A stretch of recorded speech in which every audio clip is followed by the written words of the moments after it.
The Barbers Trade Union by Mulk Raj Anand. Barbers Trade Union, 1944. Unlike others, Mulk Raj Anand's literary focus is on the very people with whom he frolicked. Played right from his childhood, namely, the repressed, the downtrodden, the untouchables in the society.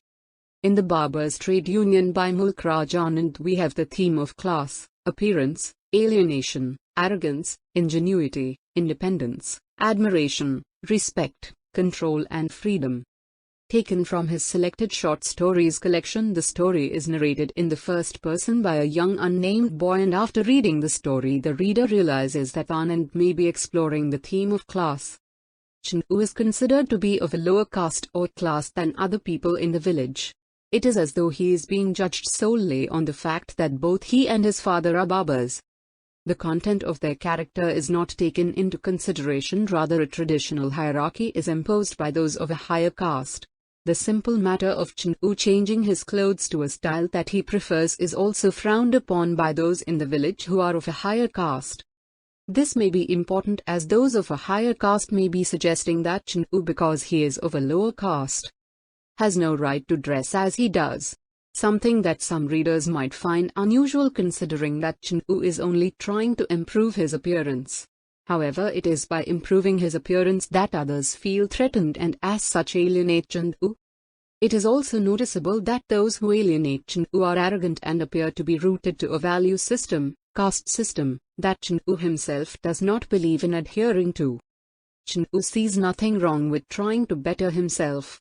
However, due to the rigid values of those in the town, Chandu ends up losing business. Though it is interesting that Chandu knows that he can outwit those who have alienated him. All he has to do is to be patient and wait for each individual's hair to grow.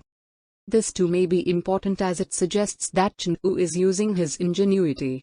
He will not be beaten by a system that will not include him, purely because he is of a lower caste. If anything, Chandu knows that those in the village who are alienating him are reliant on him and his services. The narrator's relationship with Chandu is also interesting, as he not only respects Chandu but he is full of admiration for him. In many ways the narrator envies the freedom that Chandu has when it comes to him being able to go into town. Unfortunately, others do not respect or admire Chandu.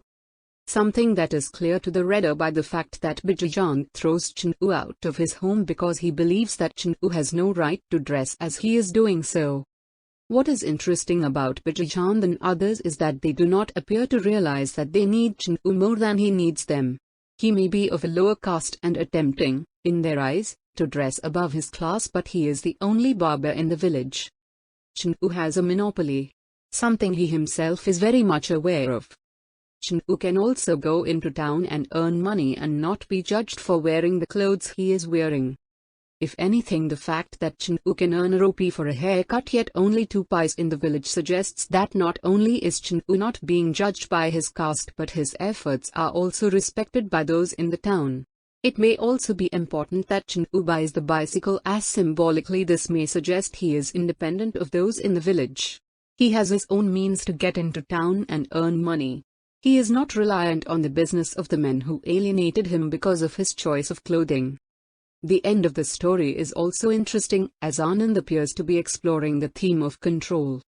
Chandu, by setting up a barbers' union and forcing those in the village to come to him rather than having him travel to them, has taken control of the situation he finds himself in, where many might have done as instructed by the elders in the village. Chandu does not. He not only continues to dress as he wants to, but he also forces the men in the village to adhere to his rules rather than Chandu having to do as he has been told by Bijaychand and others. Similarly, Chandu's mother is able to ignore the instructions of those in the village now that she has money coming from Chandu. If anything, Chandu and his mother have freed themselves from the preconceived societal norms that have been accepted for so long in the village. It might also be worth noting that Chandu's actions have benefited other barbers in the neighboring villages. They too have taken control of their situation thanks to Chandu's ingenuity and his resilience. In reality, Chandu started off as an underdog fighting against the caste system and managed to turn things around in his favor. It is easy for the reader to see as to why the narrator respects and admires Chandu. End of the summary. Thank you.